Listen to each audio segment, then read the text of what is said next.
Sebuah rekaman ramai dibicarakan warganet di media sosial Telegram pada Sabtu 28 Desember 2024. Dalam rekaman tersebut menunjukkan situasi saat tentara Rusia menahan salah seorang prajurit Ukraina.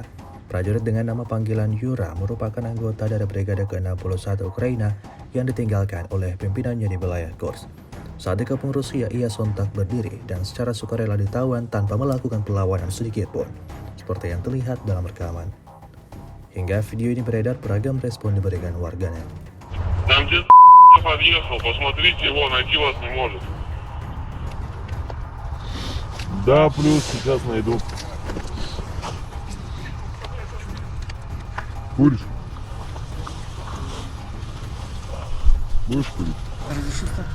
Давай. Ну вставай, вставай.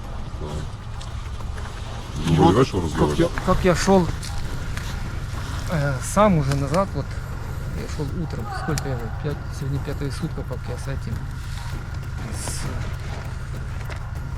С тобой плохо обращались? Знаешь, где ты находится?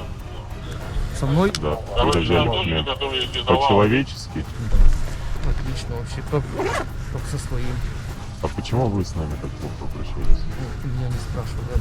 Ну, начали. Как могли. Как война закончится, чем заниматься будешь? Тем, что и занимался, блядь, строить дома. Строить.